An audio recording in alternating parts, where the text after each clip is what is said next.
As we come to the end of the year, many of you may be feeling a holiday spirit in the air.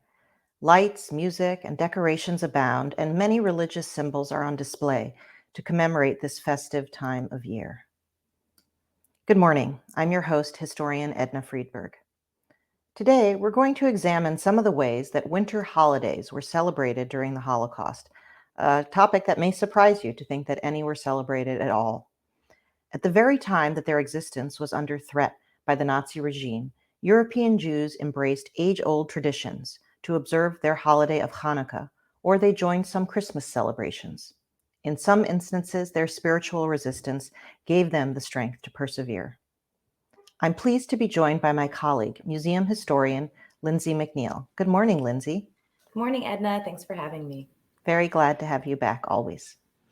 Viewers, please post your questions for Lindsay in the comments section, and we'll get to as many as possible in the course of the live program.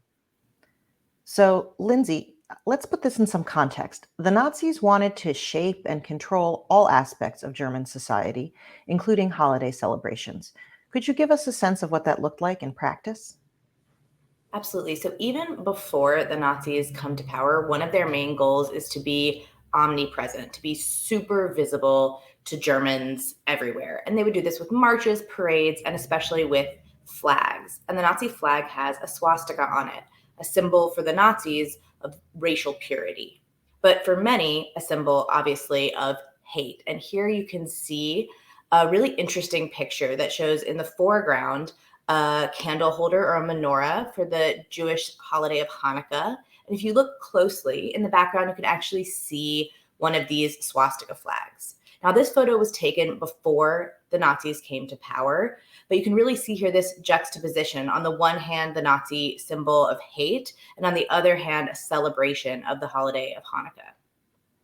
And this photograph, as you said, is from a year before the Nazis become the government in Germany. But still, there is this presence.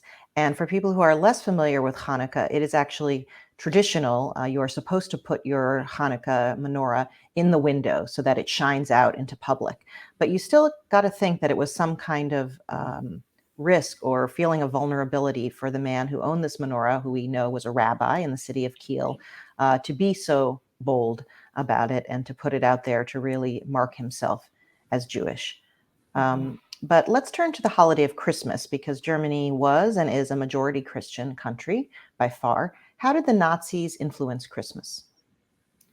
So the Nazis wanted to put their stamp, put their ideology on all aspects of life in Nazi Germany, and this included Christmas. So this was a time when they pushed even harder some of their anti-Semitic conspiracy theories. For instance, the idea that Jews killed Jesus, which of course we know is false, but they would push this more, along with the ideas that Jews were commercializing Christmas, selling Christmas trees in department stores, things they shouldn't be doing. This was one side of the Nazi Christmas agenda, I guess you'd say. And the other side was really to take on Christian celebrations, traditions, things like that, and Nazify them. So one of the ones that I think is really interesting is the Christmas markets. So here you can see a picture of propaganda minister Joseph Goebbels. You can see his swastika on his arm at a Christmas market with his kids. And behind him is who we would call Santa, but who the Germans might call Saint Nick. And this is obviously a propaganda image, right? Like showing the propaganda minister at the Christmas market, where Germans are usually, drinking mulled wine, having gingerbread, shopping for gifts. Here, this is also a place where Nazism is present. And that even translated into the types of toys and Christmas displays in Nazi Germany. Here you can see under a Christmas tree, a sailboat with a swastika flag. And at the base of the sailboat, a bunch of Nazi soldiers or stormtroopers as part of this Christmas display, and perhaps as a toy that was supposed to be appealing to little kids in Nazi Germany. And just to be clear, as you said, this is under a Christmas tree. It's a little difficult to get a sense of scale. This is something for children to play with. And it's the idea that their beloved holiday of Christmas is completely intertwined with Nazis and that they embody everything that is beloved in Germany. And I think go ahead. One of the things that we have to remember about the Nazi co-optation of Christmas. They would do things like charity drives as well to supposedly help the poor. But in fact, they're also, of course, we know, arresting people, persecuting people, spreading anti-Semitism. So there's really a hypocrisy to this Nazi policy, to these Nazi choices to try to take over the Christmas market or make these toys. Absolutely. Kind of the shiny public face, the joyous part for those who are included, and then the ugly, angry, and hateful underbelly of it. Absolutely. I want to pause for a moment and also share with you, Lindsay, where people are joining us from today. And welcome, viewers. Thank you for joining us from Gastonia, North Carolina, Brownsville, Texas, Hollidaysburg, Pennsylvania. And we are also so pleased to have international viewers watching all the way from Germany, Brazil, the United Kingdom, and Portugal. Thank you for being with us. So I'd like to return to your point about the hypocrisy and kind of the contradictory sides of what the Nazis were doing with Christmas. They were, of course, masters at adapting and adopting much older established rituals and ideas and repurposing them in service of their conception of the German people. But their definition of community at its core was based on exclusion and racist hatred. And in the coming years, as Germany begins World War II by invading Poland and proceeds to occupy almost every country in Europe, their influence would extend across the continent.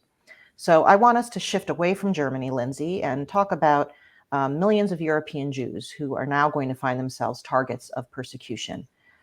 In particular, we have here a photograph of a Jewish teenage girl named Tamara Lazarson. She was from Lithuania, and her story is, of course, much more complicated than I'm going to be able to tell you about today. But what we need to know here is that she and her family were forced to live in the Kovno ghetto, which we are seeing photos of here, a really brutal, devastating and deadly place in the Lithuanian city of Kovno, where Jews were imprisoned for years, enslaved as forced laborers, starved to death in disease. Tamara kept a diary while she was living in these horrible conditions, and I'd like us to listen to a passage in translation of her own words that she wrote on Christmas Eve, 1943. It is Christmas Eve. It is quiet. The earth is covered with a white garment. The stars look down and smile as they see the earth so dressed up. Yesterday, the snow fell as if for the holiday. As I go through the city, I look through every window and see the golden Christmas tree of paradise. It is painful. They do not love their brother as themselves. They murder us. You rejoice in Christ for the holiday. You do not keep his commandments.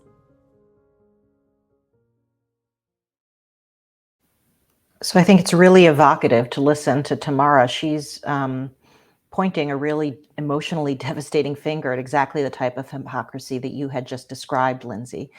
The idea of love your neighbor as yourself, the biblical injunction, and that in fact, people who are celebrating Christmas in their cozy homes, even with whatever difficulties they have in wartime, while a short walk away, Jews like Tamara are being excluded, hunted, and demonized. You just really get a sense of that betrayal and abandonment, especially at holiday time. I'd like us to shift now to Western Europe, to German-occupied Western Europe. Lindsay, can you tell us a story about a little Jewish boy, really just a baby, named Norbert Obstfeld, who took shelter with a Christian family in Belgium, and while in hiding, he celebrated Christmas with his rescuers. What's the background on this? So Norbert, who you can see here, who is just so cute. I can't stand it. He's so adorable. He was born into danger, right? He was born after the Nazis had already occupied Western Europe. And he's just a little baby when his mother barely escapes a roundup. And then when his father, Avraham, is arrested and taken away. So Norbert and his mother, Leah, are left on their own to try to survive, to try to find a place of refuge. And Leah is very resourceful, and she's really doing everything that she can to save herself and her child. She first tries to find refuge with a coworker of her husband, but she is sexually harassed there and leaves. At another hiding place, she discovers bruises on young Norbert, so she leaves again. She tries to seek refuge from a priest who says that he will denounce her if she doesn't convert to Christianity. And so in fall of 1942, she's really, stressed, obviously, to put it mildly. And she goes into a cafe in a small town, and she's trying to get some milk for Norbert. And she strikes up a conversation with the owner, a woman named Julia Verhaga. And Julia is as taken as I am with Norbert, and gives him some milk, makes him a bed, and eventually Leah asks if she can rent a room. Julia recognizes that this is a baby in trouble, offers to take in Norbert.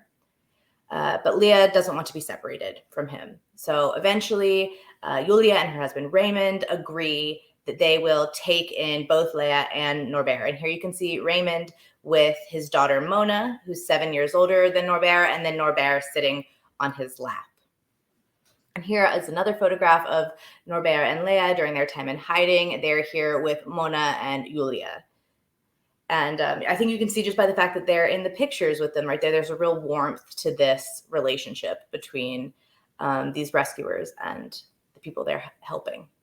And again, these were people who were complete strangers to each other. Absolutely, yeah. Before Leah and her baby show up in this small town of Kortrijk. I'm really struck by their incredible vulnerability and the precariousness of their situation when you're describing how she was sexually abused. Norbert is physically abused, the priest trying to exploit them. So thank God they found the Verhaga family, and it is resonating with some of our viewers who are watching now. A woman named Melody writes in to say, the couple who owned the restaurant were very brave to take in the Jewish mother and son. Thank God for loving people who care and take on other people's burdens at the risks of their own lives. Thank you, Melody. We are so glad that the story of the Verhagas' compassion and courage resonates with you. We obviously feel the same way. Lindsay, could you give us a sense, though, of how fraught this decision actually was? Because the penalties for helping Jews were not uniform across Europe. In Poland, for example, it could mean death or deportation to a concentration camp. But how big a risk were Julia and Raymond taking to shelter the two? So in German-occupied Belgium, it was certainly a risky decision. It could have meant arrest or deportation, sent to a concentration camp. I think Norbert really puts it best. He says, reflects later, prison, deportation, execution.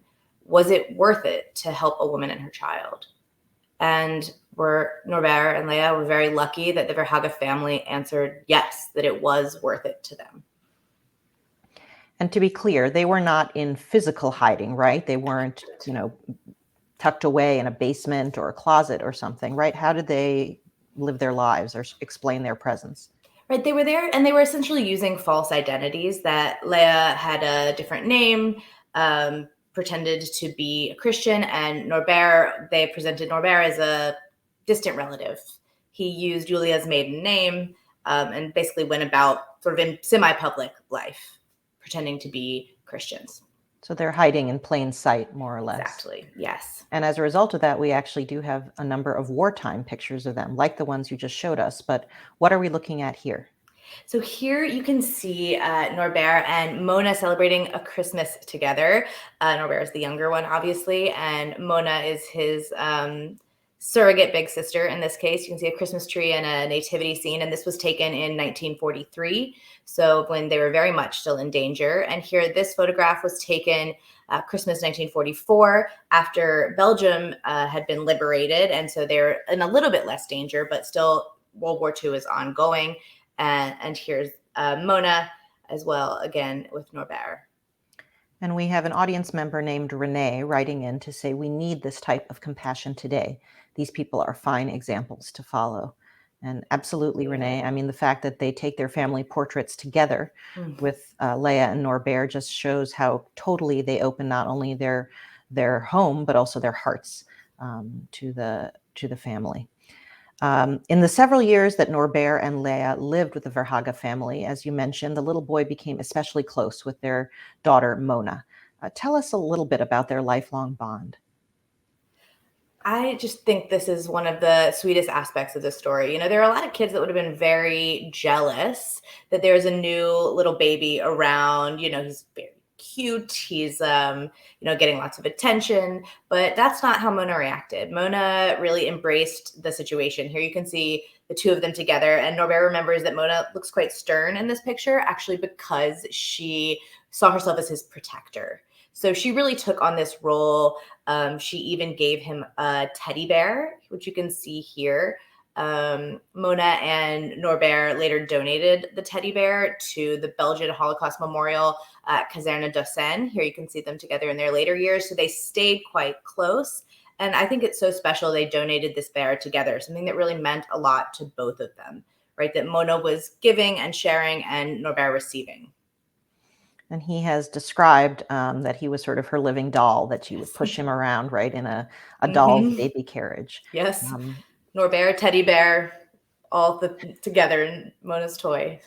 Yeah. So obviously a relationship that has been so meaningful, not only to the child who it saved, but also to the child whose parents took him in.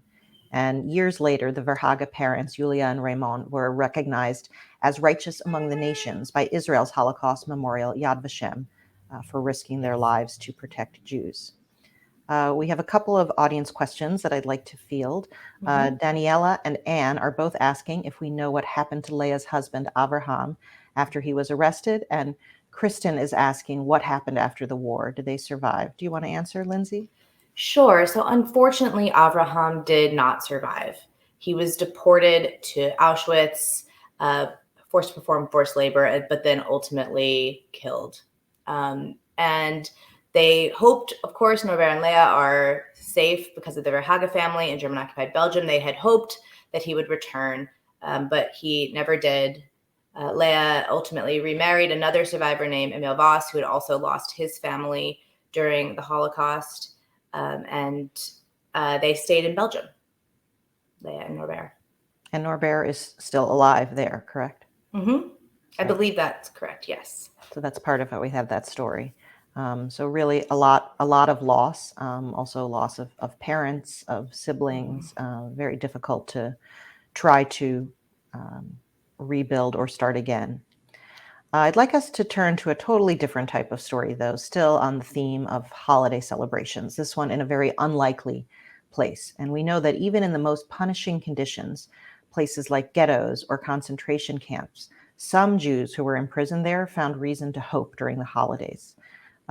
It's hard to imagine that someone would be able to think about anything other than food or daily survival, but let's get to know an extraordinary Jewish teenager from Poland originally, who found the strength and courage to celebrate the Jewish holiday of Hanukkah while she was imprisoned in a forced labor camp. Who was Gerda Weissmann? Where was she from? So Gerda Weissmann, who you can see here, was born in 1924 in Bielsko, Poland, to Julius and Helena. And she had an older brother, Artur. You can see her family members here in these photographs. And Gerda describes her childhood really as idyllic, ski trips, really close family life, spending a lot of time with her older brother, who she absolutely adored.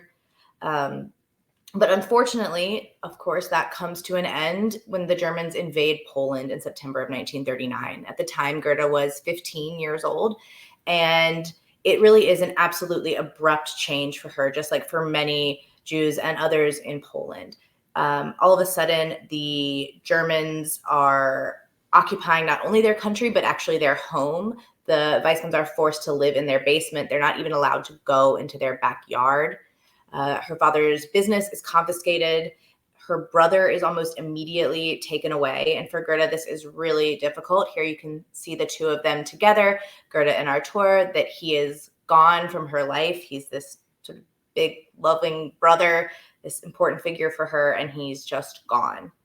And after Artur is forced to leave, she and her parents move into the Bielsko ghetto. They're, of course, forced to do this, where they live in terrible conditions of overcrowding, very little food, and disease.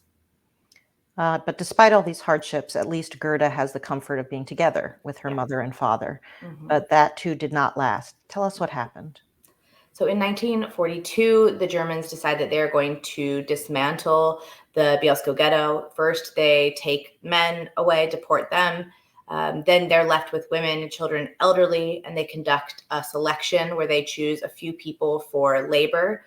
Gerda is first inclined to go with her mother, but she's sort of pulled out of this group by a local official who tells her that she is too young to die. So Gerda and her mother then are separated, and Gerda eventually ends up at the Bolkenhain forced labor camp, where she's working in a textile mill with other young women who are about her age. And the conditions there are really harsh, right? Very harsh. Yes, absolutely. There's very little to eat. And one of the biggest problems is that tuberculosis is really rampant. So, it's a life and death situation there. It is. Constantly. Yes. And the labor is quite difficult and demanding as well. So it's really remarkable to think that in that kind of situation, and, these are kids, I think, I have teenagers myself, they're in high school, their concerns are so mild. It's remarkable to think that Gerda could think about anything else, let alone observe a holiday under these circumstances, but she did. So please describe to us how she called upon her creativity, along with some of her friends who are also imprisoned there, to celebrate Hanukkah in this forced labor camp. Yes, Gerda is really a remarkable person who really, I think, had this huge amount of imagination and resilience, I'd say. And so she talks about her time in Bolkenhain, that there was a German guard who was named Frau Kugler, who was a bit more humane than you might expect, who, even though she was a guard in the Nazi system, chose to treat the prisoners under her control with a bit of humanity. And so Frau Kugler had sort of created an environment where maybe there was a little bit of room for these types of things for the holidays, perhaps. And additionally, the year that we're talking about, Christmas and Hanukkah coincided. So maybe everyone at the camp's a little bit distracted by the holidays. And so Gerda writes a play, and she and her friend Ilse decide that they are going to dress up as Jewish grandmothers. They use some of the materials from the textile mill to make gray wigs, to make glasses, and they give out advice as Jewish grandmothers in this play they've put on. And we actually have testimony from Gerda in her own voice, looking back decades later, reflecting on the message of her Hanukkah play and how she and her friends found a way to light the traditional candles of that holiday. Let's have a listen. Someday we will live in a place where Jewish grandmothers will be allowed to live and Jewish grandchildren will live. But best of all, to live in a place where the climate will be such that our children and grandchildren will not believe our tales of the past.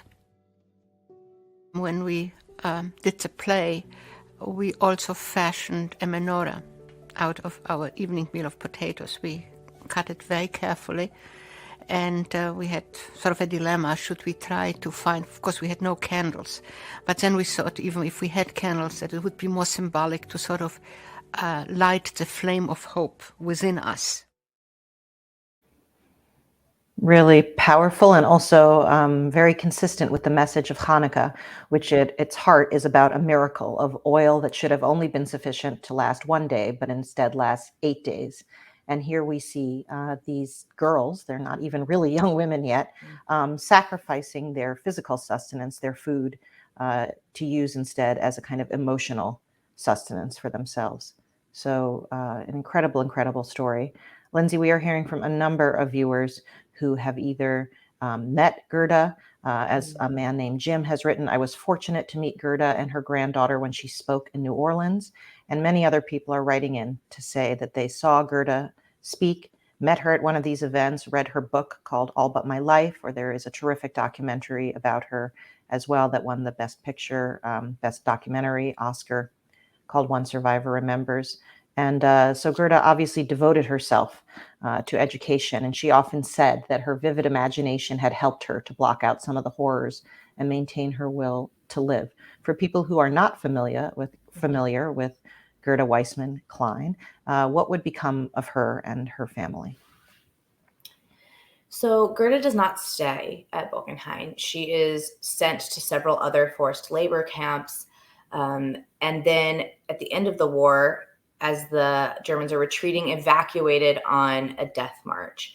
in the middle of winter, in the freezing cold, these young women are forced to march miles and miles, long distances, nothing or very little to eat.